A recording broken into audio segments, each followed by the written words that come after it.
Mark Ngwazi and Aleck Macheso clashes over album launch a day of Mark Ngwazi song. Mark Ngwazi haasi kufara nezvaari kusangana naye pazuva rekulauncha album rake. Kusangana kwataita pano pa YouTube channel yenyu Rara Networks patinobata nhau dzakasiyana-siyana dzinenge dzichiitika munharaunda nemunyika yedu yeZimbabwe, tichiti tinouya tichikuzivisa zvizhinji maererano nezvinenge zvichiitika munyika yedu yeZimbabwe.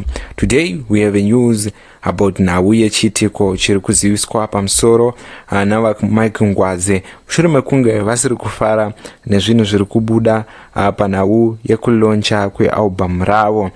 Sezvo zuva iri ravakaanaunsa rekuti vaida kulauncha album ravo, ndo zuva zvakare rikuenda vaAleck Macheso kunoita show yavo inova riri zuva remusi wa31 July 2026.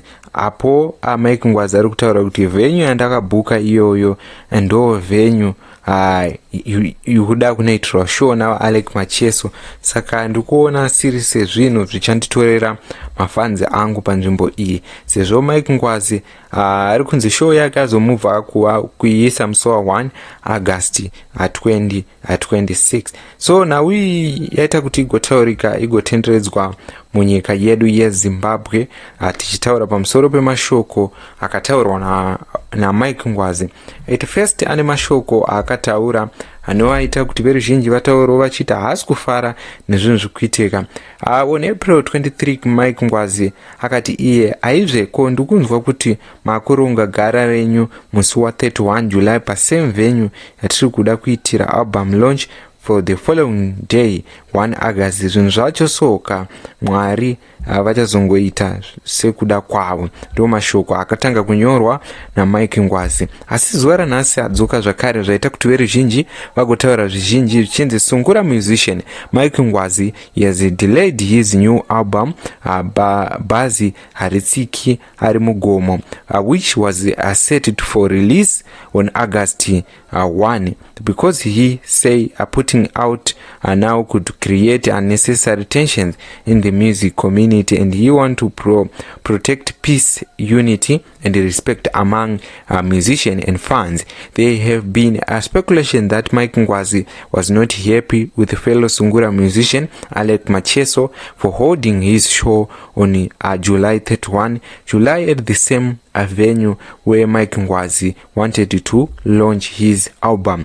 So mashoko Mark Ngwazi anyora iye zuva ranhasi achiti official statement: all my valued fans, promoters, partners and the entire Sungura fraternity, I would like to take this time to sincerely thank you for unwavering support you have shown me throughout my music journey.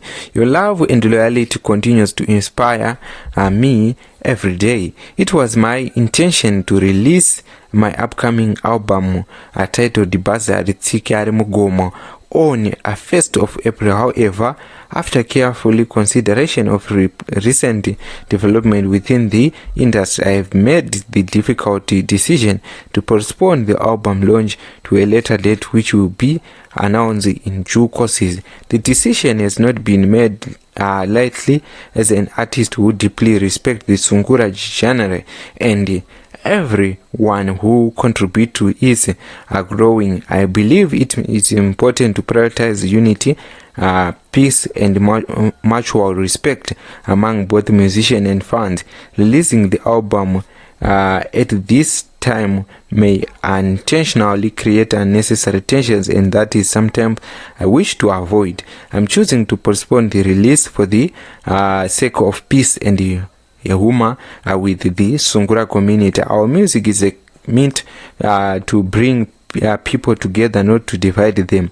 I remain committed to drive quality music, and I'm sure that Bhazi haritsiki ari mugomo will be worth the waiting. Thank you for the understanding, patience and continual support. Ndo mashoko Mark Ngwazi aita kuti veruzhinjiwo vauye vachikomendawo kuna Mark Ngwazi, vamwe vachimushora, vamwe vachitauro vachitsigira kuna Mark Ngwazi. Vamwe vakati kana Mark Ngwazi ane mapitse ngazviite, kana bendi revanhu rakubudisa 1 kuti ndiani anoteerera mashoko aMike Ngwazi. Vamwe vachiti ane tensions yei anoita extra baso namukadzi vanoenda nekeshu ukazouya woridza pasina vanhu ugona mufana vana vanofa nenzara nazvo. Izvi ndo mashoko eruzhinji vachiti aiwa kwakauya makadzi navaAleck Macheso pavhenyu yavo kuda iyi, paunozoteera iweyo vanenge vaenda nemari, iwe unogona kusara kusina chaunacho.